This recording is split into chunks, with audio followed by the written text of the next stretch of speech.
జనరల్‌గా సినిమా అనంగానే ఏంటంటే ఒక పెద్ద సెటప్ తర్వాత హడావిడి ఇదంతా అనేది ఉంటది. బట్ 'బాపు గారు' లాంటి సినిమా సెట్స్ ఏంటంటే చాలా సింపుల్‌గా అసలేమీ లేకుండా. బట్ ఈ 'సారంగపాణి' దానికి మాత్రం మాకు అలాగే అనిపించింది.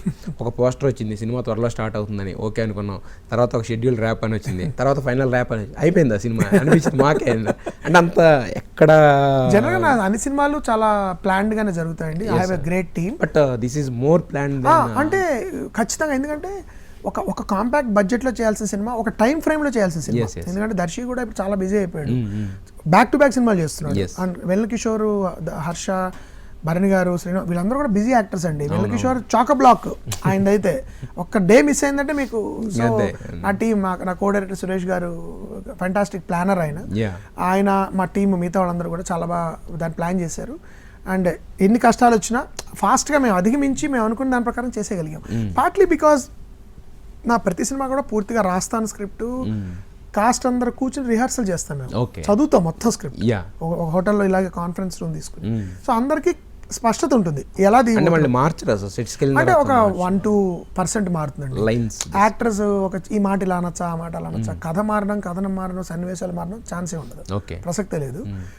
ఒక డైలాగ్ ఇలా అనొచ్చా, ఒక డైలాగ్ అలా అనొచ్చా, అలాంటివి ఉంటాయి. అది యాక్టర్ల యొక్క సౌలభ్యాన్ని బట్టి వాళ్ళకున్న ఒక మాటలు పలకపోవచ్చు. వాళ్ళు రచన కాంప్రమైజ్ అవనంత వరకు ఖచ్చితంగా నేను అలౌ చేస్తాను. అది పెద్ద ప్రాబ్లమే కాదు. అంతమించి పొద్దున వెళ్ళి కొత్త సీన్ తీయడం అది అలాగే సార్. అంటే కొన్ని సార్లు ఏంటంటే మనం ఇక్కడ రాసుకుంటాం ఇలా ఉండాలని చెప్పి అక్కడ మైట్ బి ఆ లొకేషన్ అలా ఉండాలి, ఆ మార్పులు ఉంటాయి. ఆ మార్పు చెయ్యాలి. ఫిల్మ్ మేకర్ దానికి ప్రిపేర్ అయి ఉండాలి. ఇప్పుడు నేను ఒక తెల్లటి కాఫీ మగ్గులో తాగుతున్నానంటే తెల్ల కాఫీ మగ్గు దొరకలేదు అనుకోండి, నేను అర్జెంట్గా ఎల్లోకో రెడ్కో మారాలి. అలాంటి మార్పులు ఉంటాయి. లొకేషన్ పరంగా చాలా మార్పులు జరుగుతాయి. మనం అనుకున్న బెస్ట్ యాంగిల్ ఊహించింది అక్కడ పెట్టడం కుదరకపోవచ్చు. అటువైపు సముద్రం ఉండకపోవచ్చు, అటువైపు ఇంకోటేదో అడ్డంగా ఉండొచ్చు, అక్కడేమో కన్స్ట్రక్షన్ జరుగుతూ బాగుండకపోవచ్చు. అవి మార్పులు 100% జరుగుతాయి. బట్ ఎసెన్స్ ఉన్నప్పుడు ఆ అడాప్టింగ్ టు సిచ్యువేషన్ అనేది పెద్ద కష్టం. కానీ కొంతమంది అంటే అక్కడ కూడా కూర్చుని రాసి హిట్లు అది చేయను, impossible. I don't do it. ఎలాంటి జరుగుతాయంటే ఇదే ఈ సవరింపులు ఉంటాయి. అలాంటివి నేను రాయొచ్చు కూర్చుని కబుక్కని. లేకపోతే మీరు అన్నట్టు లొకేషన్ పరంగా ఒక సమస్య వచ్చిందనుకో. ఇప్పుడు ఫర్ ఎగ్జాంపుల్ హోటల్ కారిడార్లో కూర్చుని అండ్ హోటల్ కారిడార్ దొరకలేదు, అప్పుడు కబుక్కుని కూర్చుని దొరికిన లొకేషన్ ఇన్కార్పొరేట్ చేసుకుంటాం. సీన్ ఎసెన్స్ మారదు.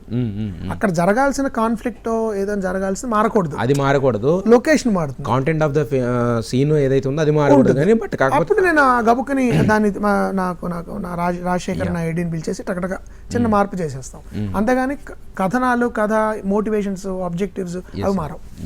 అయితే ఈ సినిమా అనౌన్స్ చేసినప్పుడు చాలా మందికి ఒక డౌట్, వై ప్రియదర్శి అనేది అంటే ఎందుకంటే బికాజ్ ఐ ఆల్వేస్ ఇప్పుడు యాక్చువల్లీ నేను సుధీర్తో చేసిన దానికి ఆ ప్రశ్న రాకూడదండి. ఎందుకంటే నేను మంచి నటులను ఇష్టపడతాను. ఇప్పుడు సుధీర్లో నాకు అదే కనబడ్డాడు. సుధీర్ బాబు గారితో మీకు వచ్చిన ప్రశ్న ఏంటంటే అది కాదు, అంటే ఎందుకు అంటే చాలా మంది మీరు రిపీట్ చేసిన ఆర్టిస్టులు ఇద్దరే కాదు. అవునవును.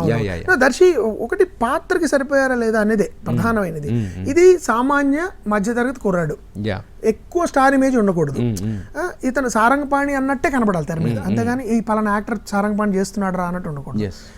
అండ్ దర్శి నటన శైలి అలా ఉంటుంది, చాలా న్యాచురలిస్ట్గా రియలిస్టిక్గా చేస్తాడు. దానివల్ల అదొకటి ప్రధానంగా.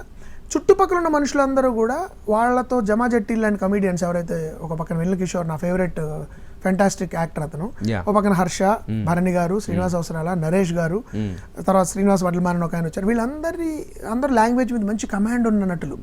తనదంటూ ఒక శైలి ఉంటూ వాళ్ళని కాపీ కొట్టకుండా, వాళ్ళతో ఓవర్లాప్ అవ్వకుండా వాళ్ళని తట్టుకుని నిలబడగలిగే నటుడు కావాలి. వీటన్నిటి క్వాలిఫికేషన్స్ నాకు దర్శి బెస్ట్ అని.